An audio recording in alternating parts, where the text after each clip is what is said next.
Nancy and I welcome you to the White House and to the United States of America. It's a particular pleasure to have King Birenda back in our country for the first time since his student days. We hope that you will again feel at home and among friends here, not only at the White House, which you visited as Crown Prince, but throughout our country. And Queen Aishwarya, this is your first visit to the United States, and we hope that our goodwill and hospitality will encourage you to return again. The United States and Nepal are on opposite sides of the globe. We face different challenges, and our cultures symbolize the diversity with which mankind views the world. Yet our ties have grown stronger since our countries established relations in 1947. The vast distance which separates us is bridged by the miracle of modern communications and transportation. Our distinct cultures are linked in our people's common commitment to peace and human progress. In Nepal, Your Majesty, you've set forth to win the battle against illiteracy, disease, hunger, and poverty. The challenges you face on the frontier of modernization are formidable. The very topography, which makes Nepal one of Earth's most beautiful sites, makes your task more difficult by limiting the amount of arable land and complicating communications. Although improved health and nutrition in your country has saved lives, it has also increased the pressures on finite resources. Education and information have expanded the horizons of your citizens, but have also raised their expectations. Your development program, which began some 30 years ago, exemplifies the wise and progressive leadership provided by your family. From your grandfather's decision to seek modernization down to the present day, your people have been blessed by something money cannot buy: wise leadership. This, coupled with your country's hardworking people, tremendous hydroelectric potential, and access to substantial technical and financial support from the international community, all represent opportunities for dramatic progress. America is proud that for a third of a century, we've played a part in your development efforts. The record reflects the close partnership of our governments and peoples. We plan to continue American investment in Nepal's economic development during the next 5 years, including the funding of new agricultural research and training projects, areas which Your Majesty has identified as vital to improving the well-being of your people. The Peace Corps will also continue its important work in Nepal. More than 2,000 volunteers have served in your country, one of our largest Peace Corps posts. The 180 volunteers presently there are carrying on their fine tradition of competence and compassion. Your Majesty, you, your father, and your grandfather before you have been the architects of Nepal's efforts to build a better future. In the political arena, your reforms are enlisting public participation in identifying national goals, thus guaranteeing that your people have a stake in their future. The United States respects these and other initiatives Your Majesty is making to develop popular institutions consistent with the spirit of the Nepalese people. There is every reason to be confident that your goals of economic progress, political stability, and national security will be reached. America is happy to offer encouragement and support in these noble efforts. Your Majesty's moral leadership in condemning the Soviet invasion of Afghanistan is much appreciated here. We should not forget the heroism of the Afghan people in their fight for the freedom and independence of their country. We're also grateful for the courage your nation has shown in the cause of peace.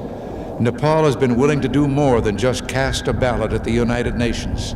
It has volunteered its military personnel to serve in some of the world's most troubled areas, giving depth and meaning to Nepal's commitment to peace.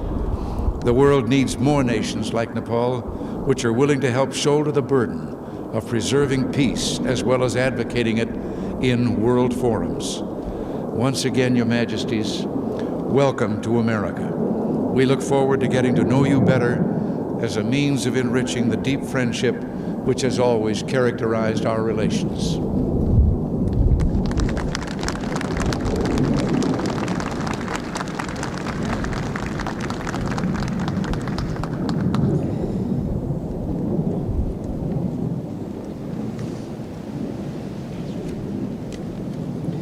Mr. President, Mrs. Reagan, ladies and gentlemen, I'd like to thank you, Mr. President and Mrs. Reagan, for this welcome ceremony and for the warmth with which my wife and I, along with the members of my entourage, have been received here.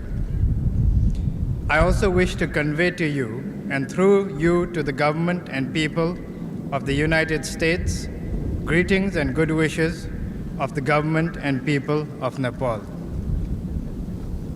For me, it is also a nostalgic moment.